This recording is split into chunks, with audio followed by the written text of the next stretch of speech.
Hello' guys good morning. যিহেতু আজি আপোনালোকক চেণ্ট্ৰেল জব ভাৰ্চেছ ষ্টেট জবৰ টপিকটো লৈ বনাম ভিডিঅ'টো, আৰু লগতে আপোনালোকৰ যিটো SSC GD কাট অফ কিমান যাব পাৰে তাৰ ওপৰত ভিডিঅ'টো বনোৱা হৈছে। চ' আপোনালোকে সম্পূৰ্ণ ভিডিঅ'টো চালে চেণ্ট্ৰেল জব আৰু ষ্টেট জবৰ central job versus state job গম পাব, আৰু লগতে আপোনালোকৰ যিটো SSC GD এবাৰ কাট অফ কিমান যাব পাৰে সেইটোৰ ওপৰত বনোৱা হৈছে। চ' আপোনালোকে ভিডিঅ'টো সম্পূৰ্ণ ৱাটচ কৰিব।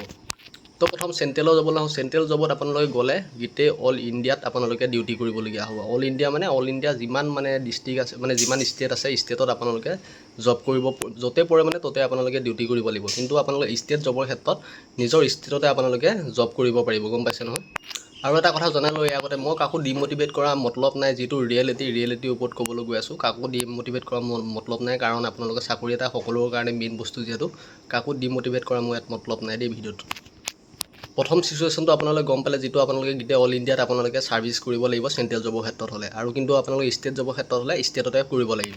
তাৰ বাহিৰেও চেণ্ট্ৰেল জব হ'লে আপোনালোকে 7-8 বছৰ কৰাৰ পিছত আপোনালোকে নিজৰ ষ্টেটত আহিব পাৰিব, কিন্তু নিজৰ ডিষ্ট্ৰিক্ট মতে চিলেকশ্যন কৰিব নোৱাৰিব, গম পাইছে নহয়। কিন্তু আপোনালোকৰ এতিয়া আপোনালোকৰ যিটো ষ্টেট জবত আপোনালোকে নিজৰ ডিষ্ট্ৰিক্ট ঘৰৰ ওচৰতো আপোনালোকে পষ্টিং ল'ব পাৰে। এতিয়া বৰ্তমান যিটো আপোনালোকৰ ষ্টেট জবৰ ক্ষেত্ৰত, যিহেতু এতিয়া বৰ্তমান অনলাইন মিউচুৱেল ট্ৰেন্সফাৰ এপ্লাই অসমৰ ক্ষেত্ৰত আপোনালোকক খুলি দিয়া হৈছে, যিটো আপোনালোকে প্ৰথম জইনিং কৰি আপোনালোকে নিজৰ ডিষ্ট্ৰিক্টত আপোনালোকে ট্ৰেন্সফাৰ ল'ব পাৰিব এবছৰ 2 বছৰ চাকৰি কৰি। সেইটো ফালৰ পৰা চাবলৈ গ'লে ষ্টেট জবৰ বেনিফিটটো বেছি আছে। যিহেতু মই এতিয়া বৰ্তমান ষ্টেট জবৰ চাকৰি কৰিছোঁ, সেইবাবে মই চেণ্ট্ৰেল জবৰ বেয়া বুলিও নকওঁ বা মোৰ ষ্টেট জবটো ভাল বুলি নকওঁ, কাৰণ যিটো গ্ৰাউণ্ড ৰিয়েলিটি তাৰ ওপৰত কোৱাহে হ'ব গাইজ। তো গাইজ প্ৰমোশ্যনৰ ক্ষেত্ৰত আপোনালোকৰ ষ্টেটৰ জবৰ প্ৰমোশ্যনটো শ্ল' হয়, কিন্তু আপোনালোকৰ যিটো চেণ্ট্ৰেল জবৰ কিন্তু আপোনালোকৰ প্ৰমোশ্যনটো ফাষ্ট হয়। সেইটো কথা মনত ৰাখিব। যিহেতু আপোনালোকৰ ষ্টেটৰ আপোনালোকৰ 8 বছৰৰ মূৰে প্ৰমোশ্যন হয়, গম পাইছে নহয়। যিহেতু পুলিচৰ ক্ষেত্ৰত আপোনালোকৰ 8 বছৰ মূৰত লেফটেনেণ্ট হ'ব, তাৰ 8 বছৰ পিছত আপোনালোকে নায়ক হ'ব, তাৰ 8 বছৰ পিছত হাবিলদাৰ হ'ব। কিন্তু চেণ্ট্ৰেলৰ ক্ষেত্ৰত তাতকৈ সোনকালে হয়, গম পাইছে নহয়।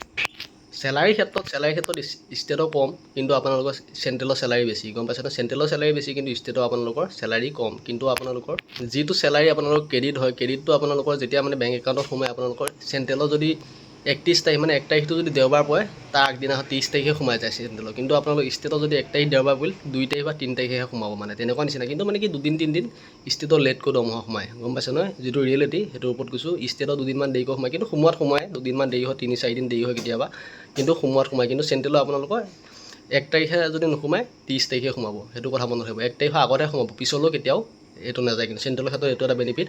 আৰু চেণ্ট্ৰেলৰ আপোনালোকৰ চেলাৰী বেছি, সকলোৱে গম পায়। যিহেতু আপোনালোকৰ বেছিকটো সিহঁতৰ বেছি হয়, আৰু লগতে আপোনালোকৰ ষ্টেটৰ তুলনাত চেণ্ট্ৰেলৰ বেছিকটো বেছি হয়। আৰু লগতে আপোনালোকৰ যিটো বাহিৰত ক'ৰবাত ডিউটি পৰিলে হাৰ্ট এলাউন্স কিবাকিবি বহুত পায়, কিন্তু ষ্টেটৰ ক্ষেত্ৰত তেনেকুৱা এলাউন্স পোৱা দেখা নাযায়। কিন্তু এনেই চেলাৰী ষ্ট্ৰাকচাৰটো চাবলৈ, এনেই নৰ্মেল চেলাৰী ষ্ট্ৰাকচাৰটো চাবলৈ গ'লে প্ৰায় 6,000-7,000 ডিফাৰেঞ্চ থাকে। কিন্তু যিটো সিহঁতৰ এলাউন্স পায়, হাৰ্ট এলাউন্স কিবা এলাউন্স, সেইবিলাকৰ ক্ষেত্ৰত চাবলৈ গ'লে বহুতখিনি ডিফাৰেঞ্চ ষ্টেটৰ লগত হৈ যায়, গম পাইছে নহয়।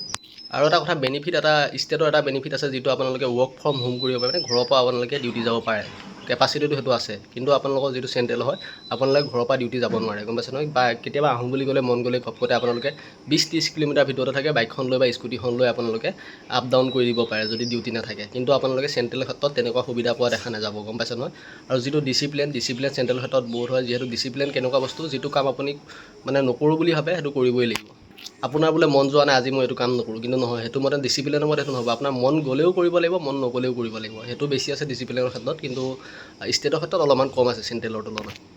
মেইনলি এতিয়া ফিডবেকৰ ওপৰত আহোঁ। যিহেতু বহুতে মোৰ লগৰ চেণ্ট্ৰেলৰ চাকৰি কৰে, কিছুমানে CRPFত কৰি আছে, CISFত কৰি আছে। চ' সিহঁতৰ পৰা মই যিখিনি ফিডবেক পাইছোঁ, ফিডবেকটো এনেকুৱা, আজিকালি আপোনালোকে গম পাইছে, প্ৰথমতে আপোনালোকে চৰকাৰী জব এটা পালে বহুত ভাল লাগে মনটো, কিন্তু যেতিয়া আপোনালোকে 6-7